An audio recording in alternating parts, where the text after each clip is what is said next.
What's poppin', y'all? A little bit of tension between FaZe Banks and Plaqueboymax never hurt nobody, right? But this time, he took aim at Plaqueboymax's music career, specifically his rap career, after having just released the song Diva, which has racked up 3.2 million streams on Spotify, and it's been out for a little over 3 weeks now. Just crazy. It's like, 3 weeks? Time passes real fast. Do not waste your life like me, focusing on this nonsense. But let's get into the point. So FaZe Banks would take aim at his career. I always thought the move and play for Max was to become like the DJ Khaled, the DJ academics of streaming, to be the bridge between streaming culture and hip hop culture.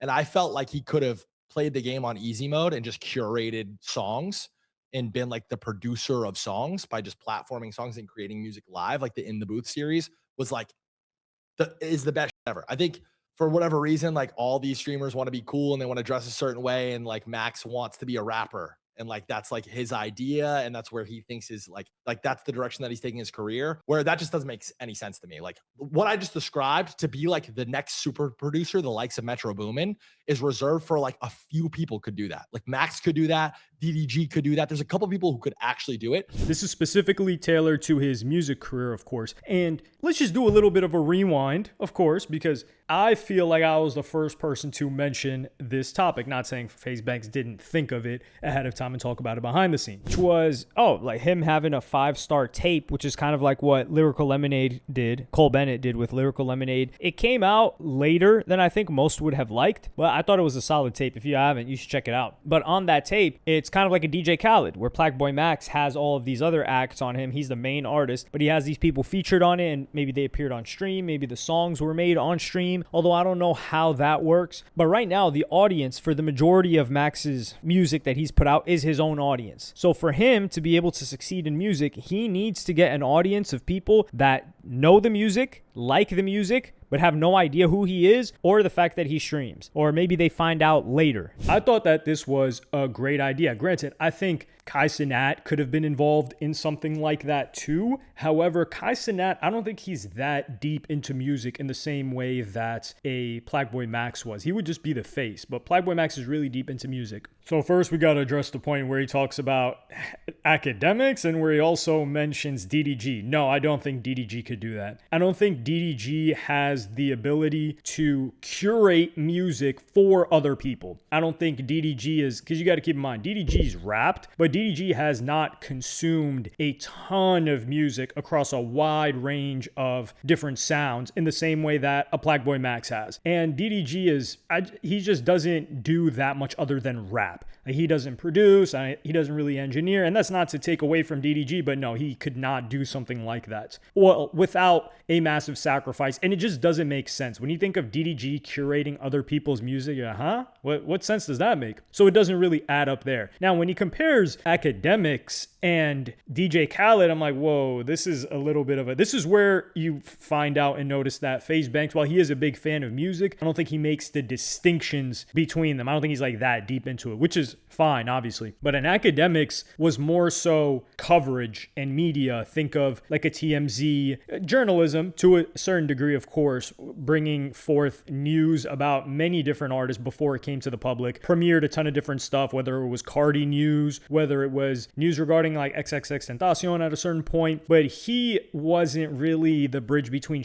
he is an individual and a media platform. Like, he wasn't recording with artists. He wasn't putting out music. I guess you could say him and 6ix9ine, they had this duo where that worked out well for them. And he premiered a couple of tracks post Drake beef, which I think we should get more stuff like that. Like, he premiered that Game track. He premiered the Chris Brown track. I think we need a little bit more of that. Well, it's really out of his hands, but that was really cool. A DJ Khaled is completely different. DJ Khaled was at one point a DJ mainly. That was where he made his money. Academics doesn't need to DJ, and he never got past like DJing in college, which makes sense. Like, you want to put that behind you as soon as possible. Would you really rather be a DJ in your 50s, still like living that lifestyle? And we're not talking about a DJ like a Diplo, right, where you're getting booked for massive performances. That's why people leverage it into a brand. So DJ Khaled, he makes sense. And with a Plaqueboymax, he chose to be a rapper instead. I do think he could have taken that lane, like I said previously. Metro Boomin makes sense because he's somebody that transitioned from a producer into a kind of like more of an executive producer, like a Dr. Dre. Really, when you think about roles that Plaqueboymax can fit, that FaZe Banks is saying that Plaqueboymax could have done, you really only have a Dr. Dre, a DJ Khaled, which at one point it was working with We the Best Music. You had that one guy,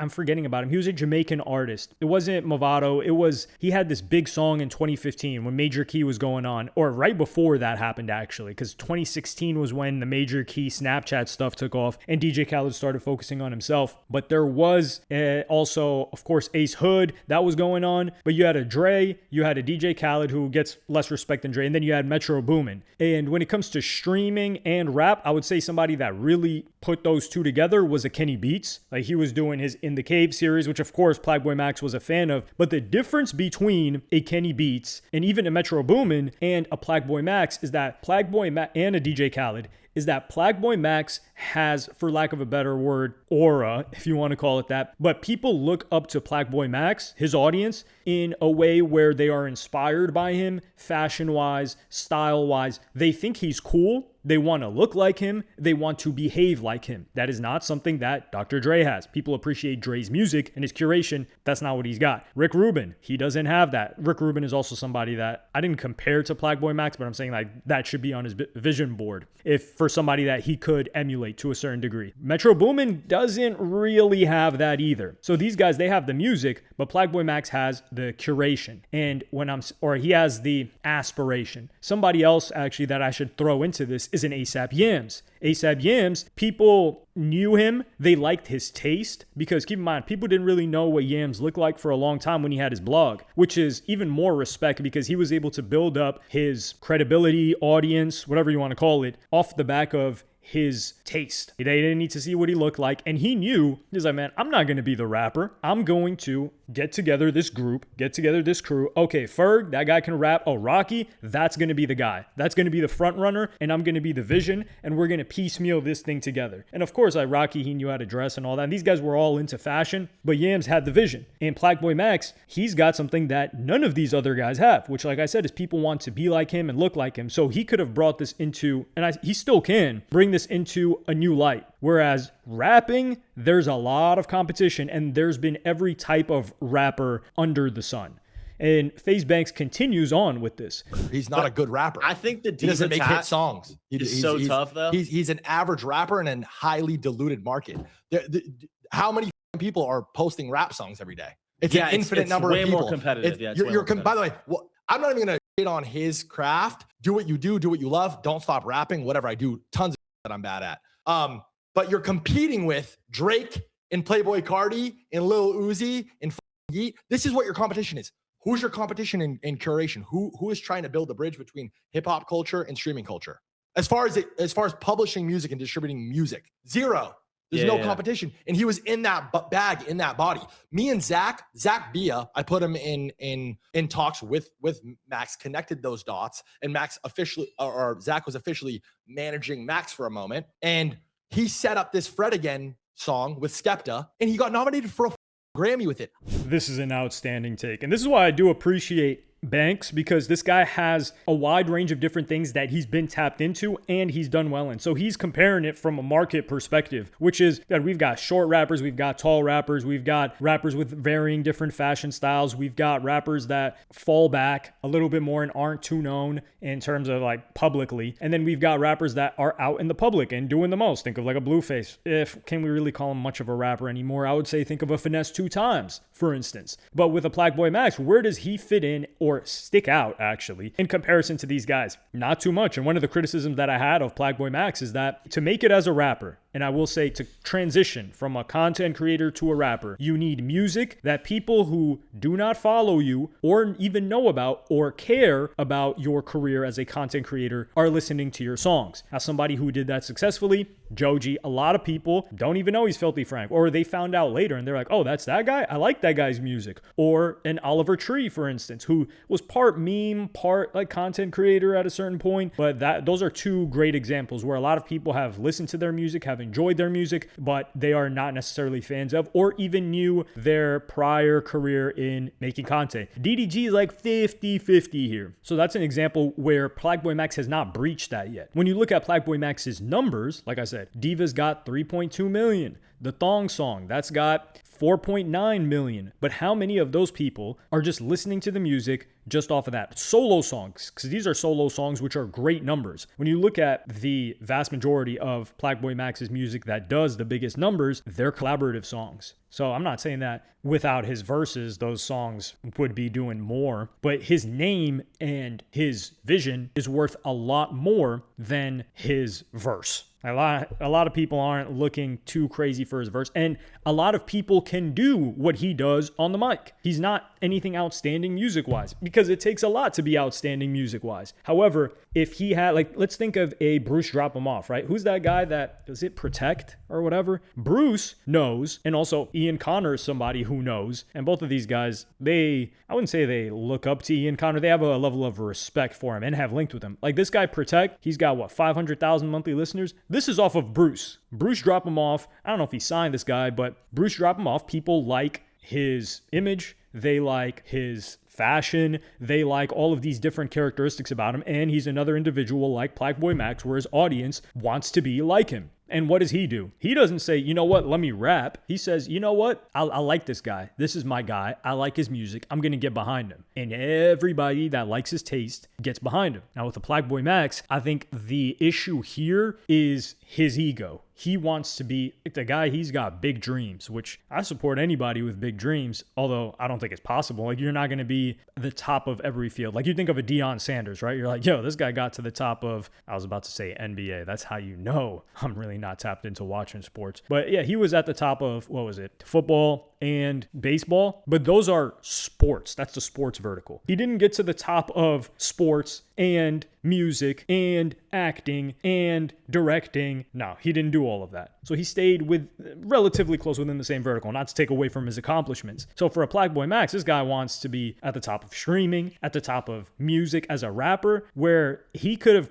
busted down this lane and had a ton of different artists under him that, I'm not going to say would have made him a killing, because it's not about money. The guy's making so much money. He's not thinking about money that much anymore. But it would have been something revolutionary. And instead of doing that, I just think he wants to be the guy. He's like, and it creates great conversation too, because if he's got hits where he's the guy behind it and people are it, and it's not just popular artists that he's getting in the booth, he's working with an artist. Like, let's talk about the guy, what's his name? The guy that makes terrible music that came up from Plaqueboymax's Song Wars. I'm forgetting the guy's name. You guys know who I'm talking about, the Atlanta guy. That guy blew up. Now, imagine Plaqueboymax had an artist that he actually liked their music and was working with them and had 5-star tapes, because 5-star is a brand. People like Plaqueboymax, and I don't think it's too late to do something like this, but he just sees himself as the guy. And like I said, look at the previous people who have done something like this. None of them are young, number one, and number two, none of them have the traits that Plaqueboymax has. Like DJ Khaled, people would just listen to the songs because it was on the radio, but they weren't like, yo, I really want to get fly like DJ Khaled. Or even, like I said, like Dr. Dre, like all these other people. A lot of them didn't have the charisma either. Like a lot of them would have, let's say, good taste, but they couldn't do the full range of things that a Plaqueboymax can do. Like Plaqueboymax is a better, when it comes to range, is a better streamer than a Bruce Drop Him Off. And I know like Bruce fans will be upset with that, but Bruce is a raw streamer. And it is better to be able to maintain the viewership that Bruce does, not having to do crazy stuff like going out and playing basketball and all this other stuff for him. But for the viewer, for the one that wants to be entertained, yeah, Plaqueboymax is better. And that's an advantage that he's not leveraging. So he's handicapping himself on purpose when he has all of these other things that could work in his favor to take over and create, like I said, a new wave, and he chooses not to do so because I guess he wants to be the superstar. And we're going to see how that pans out, although I know how it's going to pan out. And when I'm talking about the ego thing, FaZe Banks gives a perfect example of that. I saw it happen in real time. Max didn't even see the vision initially. He like fumbled that. Like Skepta and Fredigan like offered him to like come perform at a show, whatever, and he like blew them off. And they're like, what the f-? And like he did not see the potential that had. We definitely saw it, and it wound up being his biggest moment as far as music, I would argue. It was nominated for a Grammy. Like Plaqueboymax would have won a Grammy if that won. It was nominated. You know what I'm saying? Wow. And he didn't rap on that album. He didn't produce any part of it. He produced it and curated it in front of a live audience, which does have value. I think that's extremely interesting. And I think that that's the potential that I see and saw. This is crazy. Yeah, Plaqueboymax egoed these guys, and they gave him his biggest blessing. I mean, he wants to win a Grammy. That's one of the goals he has. But the fact that he just didn't show up, like I said, he wants to be the superstar. This is diva behavior. Good thing he made that song Diva. Like getting invited to a show, but I don't know if the show was before or after the song came out. I'm guessing it had to be after the song came out, because why else would they want him to perform something? So they made the song. He made it with them, streamed, and was probably like, man, I ain't performing that song with them. And then it becomes his biggest song of all time by a major